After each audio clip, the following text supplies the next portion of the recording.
Okay, everybody, we'll start the webinar. So the areas that we'll really focus on are your HR doc section, going through kind of uploading and managing that section and making sure everything has been signed off for the year. I'll also be covering the CPD item, so that's the training area, making sure that you understand what training has been requested for next year. Also, if there's any training that's going to be expired, and making sure that you're keeping on top of those areas as well. And then really what I'll be kind of focusing on a lot is the end of year reports in regards to your annual leave, so your time off, making sure that you have your carryover policies in place, what to do if people are carrying over a lot of leave, and how to manage that as well, and making sure that your leave is set up correctly for next year. So those are the areas that we'll be covering. So before we start, for those of you who don't know me, my name is Christelle Rinn and I'm the head of product marketing here in HRLocker. I also have with me Jenny Martin today, and Jenny will be manning the Q&A section. So if you do have any questions throughout the webinar, please post them into the chat section, and Jenny will send them on to me, and hopefully I can answer as many questions as we can. And if I don't get to the questions, I will we can set up a call at the end and I can contact you directly so we can see that. Okay. So the first area that I'm going to go into, I'm just going to, and as usual, sorry, Jenny always gives out to me for not saying this. As usual, we will be recording this webinar, and so we'll send you on a copy of the webinar, and also for anybody who you'd like to send it on to or anything like that, there will be a copy of the webinar that's being sent on at the end of this. So if you'll see here, currently I'm logged into HRLocker. This is the dashboard. You may see a few differences here. So this is the new UI, which should be out towards the end of next week. So I'll be doing the demo in this new UI, the new look and feel. So the main area I suppose that I'm going to start with is in the HR documents section, which is over here. Okay, so for those of you who are just starting to use HRLocker and maybe you haven't uploaded any documents, I'll just give you a brief overview of the HR doc section. Really what this is for any documents that you require an employee to sign.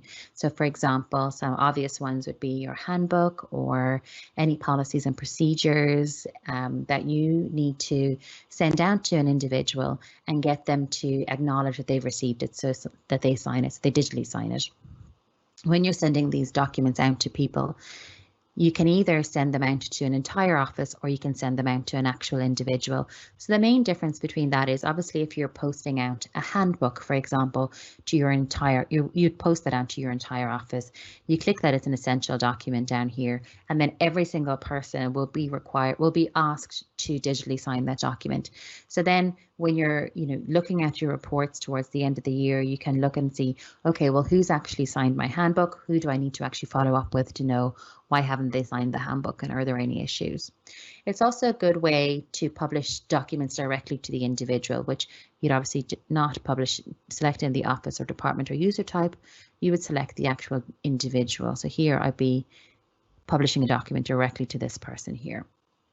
So for those things, it could be a copy of the individual's contract, a copy of, for example, a salary increase, or unfortunately, if there's any disciplinary issues or anything that is going directly to the individual that you want to keep a note of. So you're going to publish it directly to the individual and they will digitally sign it. So acknowledging that they've seen it and they've read it and understood it. So it's a good way really just to make sure that you're keeping on top of all your documents and all your policies and procedures, and really making sure that everybody has signed it, so you don't have to be following up with people and racing after them. When you're coming towards the end of the year, the discussions that I've been having with a lot of our clients and people that we talk to is that some of the, because of where we're at the moment, some of your policies may have changed in regards to remote working policies or bringing your own device policies, or even just online webinar policies or things like that. So if you are publishing new policies, this is a great place to do it. And again, you'll go into you're going to HR Docs, go into the Manage section here and decide who you're actually going to publish those documents to. So once you publish all those documents, everybody will get who you've published to them, will get an email saying they need to come into HRLocker, and it's a task that's assigned to the individual, and they will need to come in here and sign it.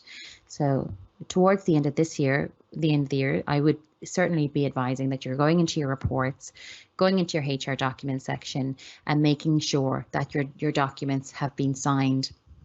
And that if you are doing your end of year appraisals, if you've done them, or if you're just doing them now, is that you're advising whoever is going to be doing the reviews with your individuals to make sure that they are addressing the fact that people haven't signed the document, or even just telling the individuals that there will be new policies and procedures coming down the line, but making sure that you're communicating that to your employees to understand that. But it's a good place to go. If you go to the reports section here, go into HR Docs, and you can check basically who signed and who hasn't signed.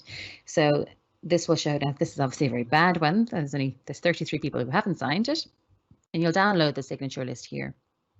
It comes out in an Excel document, and you'll be able to see all the people who actually haven't signed it. Now, a very easy way to do that is once you go back into HR Docs, you'll see here there's the green send reminder button. So you can click that button and the reminder will go on to people to say you actually still haven't signed this document. So definitely something that to close the end of the year off is by going into your HR Docs and making sure that all your documents have been signed, all your policies, procedures, handbook, that kind of thing, that you don't have to worry about it anymore. And also, if you're heading into the new year with any new policies or procedures, that you're getting them all ready to come in here as well. One last thing, actually, while I'm on this page, is that if you are doing any new kind of handbooks or any new policies and procedures, that you archive the old ones.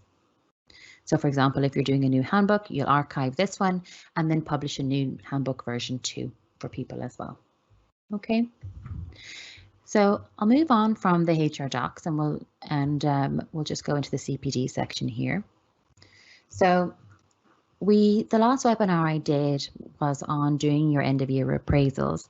I spent a lot of time talking to people about, well, it's a really good opportunity when you're doing your end of year appraisals to start discussing what training people require for next year. This can really build out your training plan, and it's also really owned and driven by the employees then to make sure that they're owning their training plan and they're owning their career within the company and their progression. So after any appraisals, what I would certainly recommend, or it doesn't even have to be after the appraisals, it can just be something that you do November, December time, or whichever time is when you're building your training needs analysis, that you're advising individuals to come into HRLocker and press this request my training button. Okay, so when they press the request training, the individual will be able to see a list, which is all the training that you currently have had in this, that you've entered into the system. So it's basically your library of training, and they'll be able to request some of this training, which is quite easy. They'll just select it and press the request. Then their CPD manager will get a notification that that individual has requested training, and you can approve or reject it. But for others who maybe want to do some training that hasn't been done in the company before, might be a little bit outside of, it could be a master's or a degree or something like that, they can press the request new button. Now, this is where the individual has to do a little bit of work. They have to fill out the information of what the training is, how it's going to be delivered, what's the reason that they're going to be doing it, the expected duration and expected outcomes. The individual, if they are requesting that kind of training, they do need to justify it. And this will give you, as when you're looking at your training plan, to decide whether it is something that you're going to be doing as a company or investing in. And then obviously very important would be the expected cost. So that then just, it'll give you some insight into how much your training budget is going to be for the year. So once you get all these requests in from everybody, then you can start building on your training plan.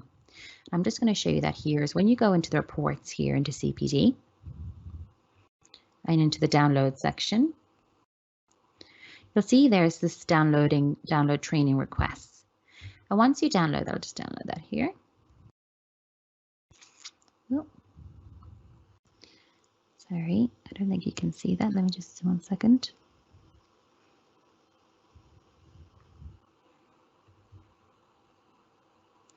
Okay, so you'll see then that just 1 second, I just need to share this document. Stop sharing.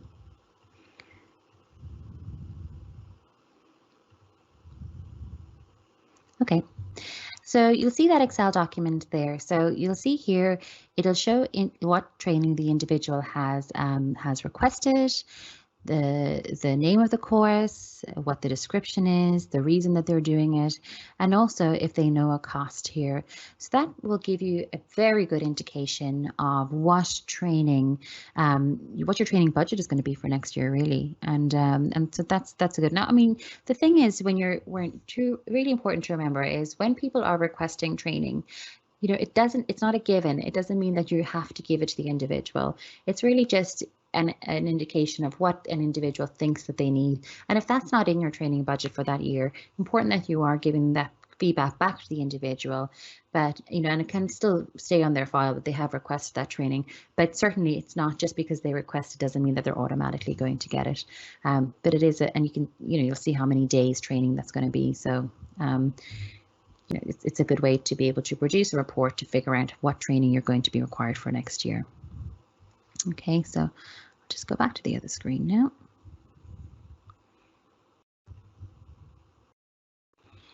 Okay, so the other thing then to be very aware of at this stage as well is to keep an eye on the reports that, the training that is going to expire.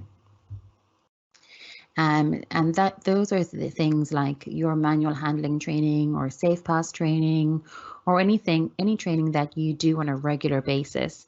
You can probably start to book that training at the moment, but also to assign it to individuals as well. So say, for example, here internally, we do our ISO training.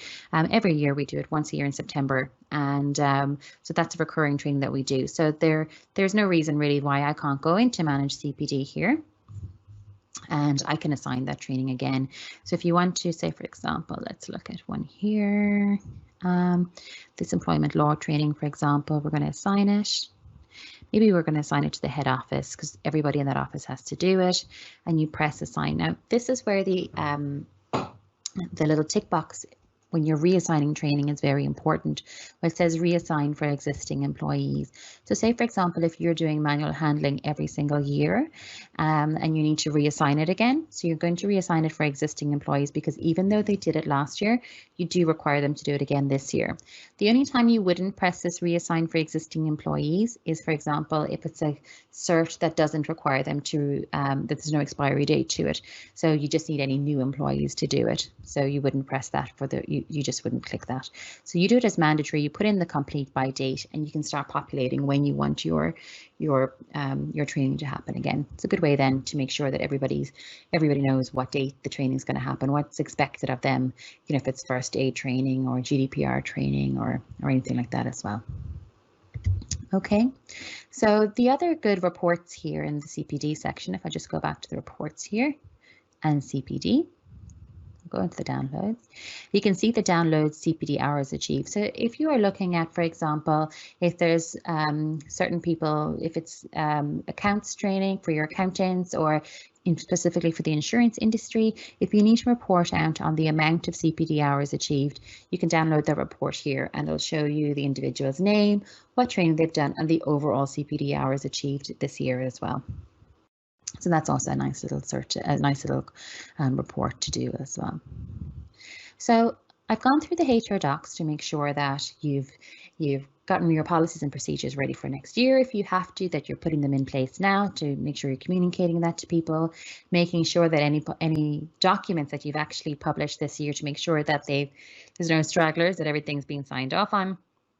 And putting in place the correct policies then, or the correct follow-ups to make sure that people are being communicated, to make sure they're coming in here and signing any documents. So you're finishing off this year that HR Docs is perfect, it's all being signed, everybody's been signed and you're happy with that.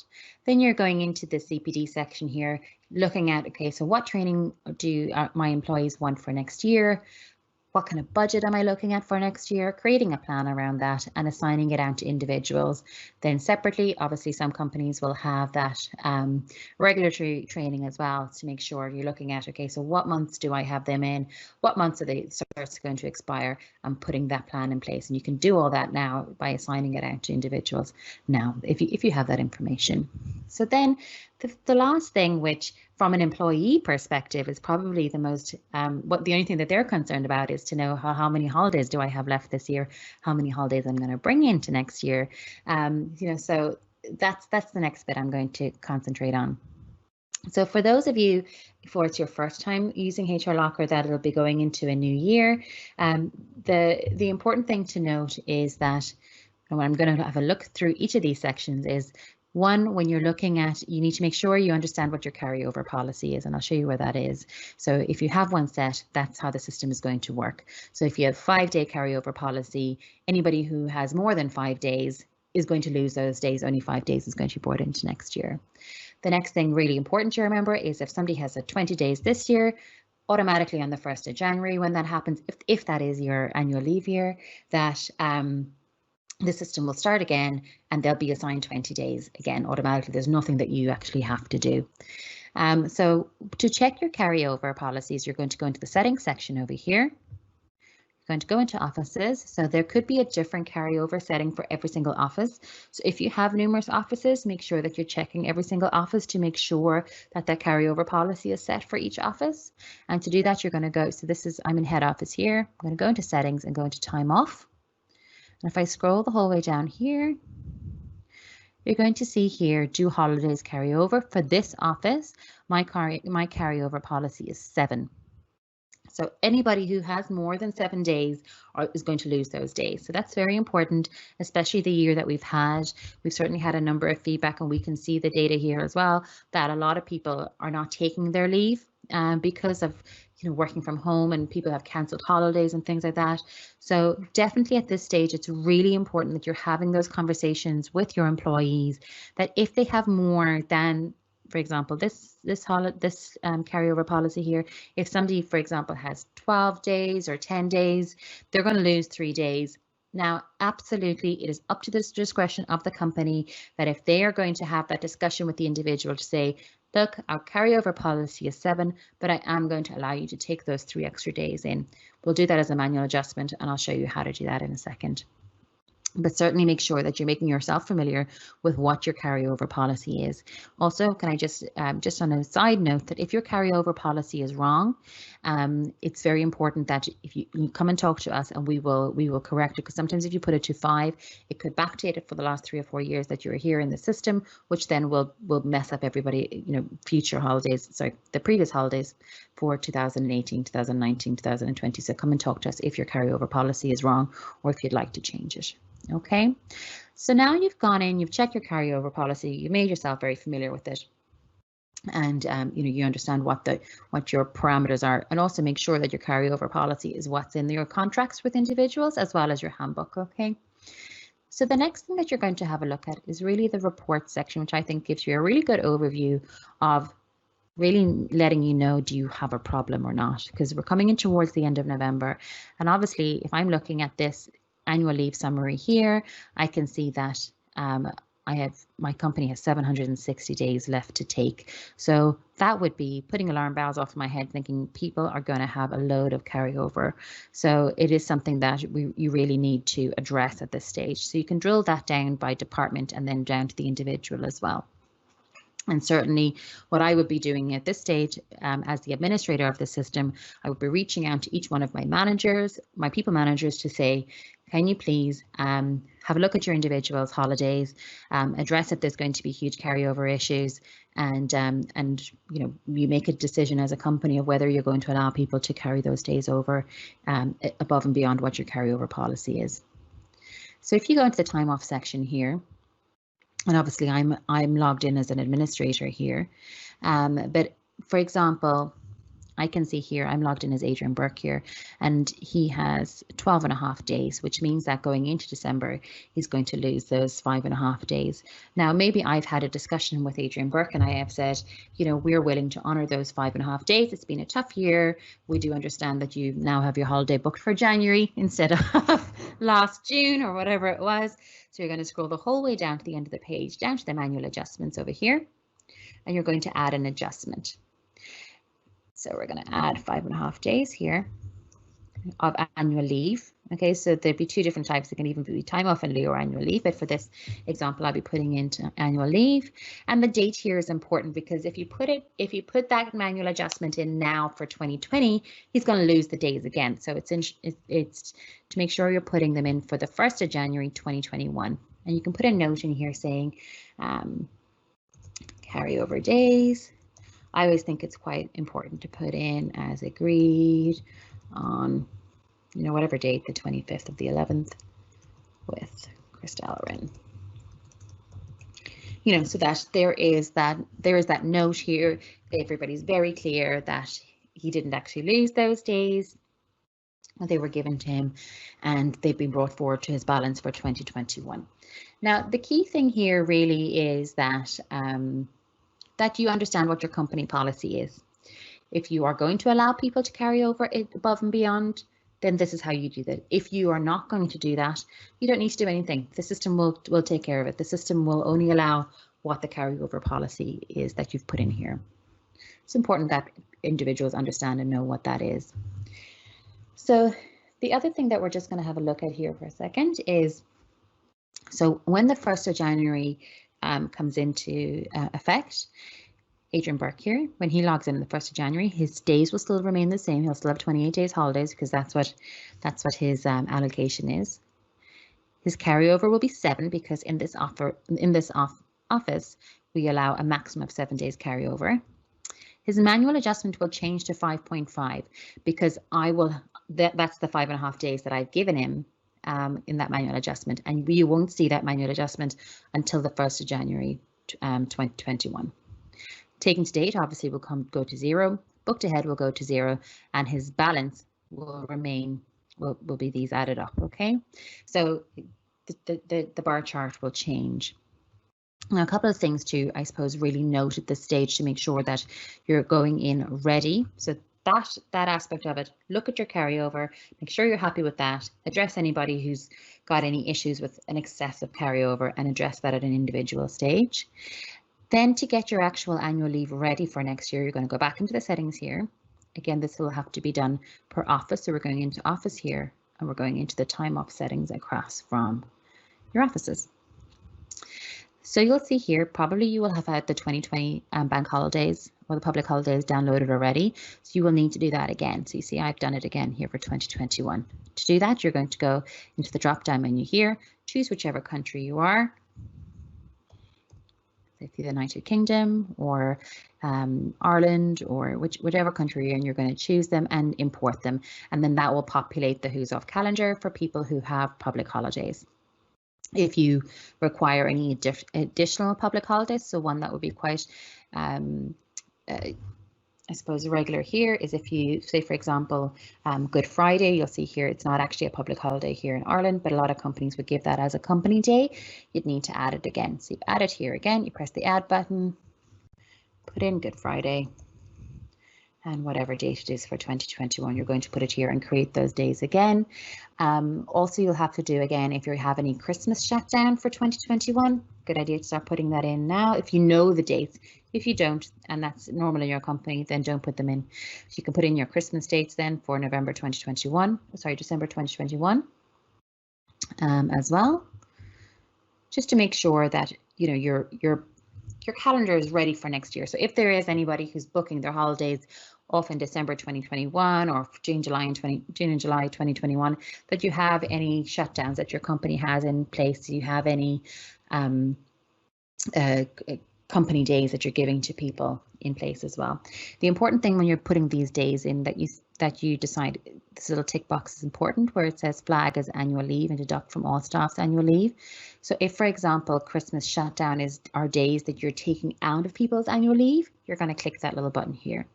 If it is a day that you're just giving people and it's not going to come out of their annual leave, you don't tick the button. Okay. So now, just to recap on the time off, you've had a look to see what your carryover issues are, if there is going to be any issues, and you've addressed them. You've made sure that your who's off calendar is up to date with any public holidays. You've put in any company specific leave, like Good Friday or Christmas shutdown or anything like that. So 2021 calendars is up to date and perfect.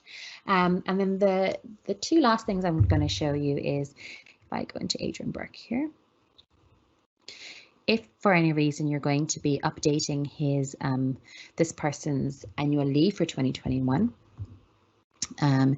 you can update them here. So you're going to press the edit button here, and you will add a new row. Okay, so you press the add new holiday entitlement. A new row will populate here for 2021, and you'll put in that annual leave starts from the 1st of January 2021 going forward. Really important that, you know, if it's the 1st of January 2021 that annual leave is going to start, that you're not putting it in for the 2nd of January or the 3rd of January, because if you're putting it in for the 2nd or 3rd of January that it's going to start, you're not giving the person the full amount of days for 365 days of the year. You need to make sure that you're putting it in for the 1st of January, if that's what you do. If you give them an update on the 1st of March or whatever it is, then make sure that you're putting in the right dates for that to add. So the new holiday entitlement, create a new row and just increase the holidays as appropriate. So a couple of reports, I'm just conscious of time. So a couple of reports that I think at this time of year, it's handy to have a look at. So just go into the time off downloads here. Just to note right now, obviously you'll see that the annual leave is up to 2021 for the annual leave summary. Obviously 1st of January, once you roll over, there'll be a new row here saying 2021, and then your annual leave summary will come in here. When you download the annual leave summary for 2020, good place to start because it'll show you all the carryover. And sometimes people get a little bit confused in regards to which row you're looking at. Okay, so if you see here, it is the row that you're looking at for carryover, which we definitely need to rename, is this row R, which is balance versus full leave year. So this is what the carryover will be for 2021. If you want to look at that from a report perspective. Also have a look at the sick leave if anybody's had an excess of however many days that you want to have a look at. Okay, so that's one report I'd certainly be looking at. The other, just the COVID related sick leave. If you want to report on how many days you've lost this year to COVID related sick leave as well, that's another good one to have a look at. Then in regards to, we've gone through the HR docs already, but the employees downloads, so certainly the headcount if you want to have a look per month in regards to that. But the downloads, what I would look at is the download employee cost, which is a nice little document here, which goes through the cost that an employee currently is on. So if you'll see here, this report goes through the person's salary, any benefits that the person has. So anything that you're giving the person, whether it's a company laptop, uniform, VHI, anything like that, as well as their bonuses. So how much that person is actually costing you every single year. Obviously, this doesn't take into account any employer's tax or anything like that, but it does from a perspective of what, including benefits and bonuses and salary of what the individual's overall package is. So that's a nice little one to look at as well, to see you know, if there's any room for maybe increases or just to keep an eye on what your cost is going to be. So that's really the main kind of reports, I suppose, from that perspective. I'm just going to go over to Jenny to see, do we have any? Oh, so I have quite a few questions here, so I'll just have a look at here. So can I get notified as well as managers for all time off in lieu and annual leave requests, and how can my email be added and where? So if you go into the settings section here, you'll see that there's CC all time off requests. So if you go into settings and company, you can put in your email address there and you'll get notified of all the annual leave that's going in there. And obviously as an administrator, when you're going into time off here, and you are It'll open up in a second. You will always be able to see the awaiting approval. So as an admin, you get access to every single request that's been put in there. So who can download reports? So that's a very good question. So as an administrator, you can download all the reports. And then as managers, you decide, do they have permissions or not to download the reports? So say, for example, I'm logged in here as Adrian Burke. I'm the primary administrator. So that gives me access to absolutely everything. This manager over here, Alan Flannery, if I want to look at him over here, if I go into his permissions, so I can decide here whether he has access to reports or not. So again, if you select the manager, go into the permissions section and then see, do they have access to reports or not? So there's a couple of different things you can decide here on the reports. If they're off, obviously the individual has no access to reports as well. They can't report out on anything. If they have on for subordinates only, that means that anybody who reports into the individual, when they download a report, it'll only show information relevant to people who report into them. If you'd like to give them access to more, you can go into on for selected offices, select the selected offices and choose which offices you want to allow them to have access to the reports. Just to note as well that some administrators, if you like, let me just see, can I find another administrator here? Yeah, Kathy, so she's an administrator here, and I can decide if I want to allow her to have access to the comps and bends. So if I do not want her to be able to download reports, any salary information, even as an administrator, I can hide that from her. So you'd go into the directory, select the individual, go into the summary page, and you'd hide comps and bends from the administrator, which is important if you're not allowing them to look at that. Okay. Can e-learning courses be uploaded, distributed and completed and tracked through HRLocker? Can users record CPD hours completed externally with proof of completion cert screenshot, excuse me. So if I go into the CPD section, what's very important to remember, we're not a learning management system, but there are different ways that you can put courses in here. So for example, in the description here, you can put a link to a course that you have. So, you know, that's if you're doing an e-learning course, you can put the link in there so they can, once they come into HRLocker, they click the link and they can complete the training through that link. And I'm just going to show here, I can manage the record. I'm just going to add a new one here. Perfect. Okay. So you'll see here in regards to the hours. So once that person has completed the training, they come in, they upload their record of training, which can be certified or uncertified. So when you're creating a type of training, it doesn't always have to be certified. They will still have to fill out some information, but they don't have to actually upload a cert. So in regards to your question, if you would like them to put in proof of completion, I would make it certified because that means that they've got to upload something. Okay, so they'd come in here and put in their CPD hours that they've achieved. So whatever it is, it's 3 or 4 hours they put in here. So maybe this could be, we'll just put in CPD insurance, for example. Any notes, they can put any information here in regards to their actual course, the expiry date if applicable, the training date that they did it, provider if you want them to put that in, delivery method, whether it was online. A lot of these things really are just if you require them. Pillar, is it health and safety or technology, and upload that cert or proof of completion. So whether that's a screenshot or whatever it is that you require them to do here. If the course, if you've selected when you're creating the course, if you've selected that it's uncertified, this certification thing will disappear here. Once they submit it, what's important to note is that there's always a validation process after that. So an individual come in here, they can either upload their training or register their own training that they've done, but then the manager will get a notification saying that this person has uploaded this information against the courses that's been assigned to them.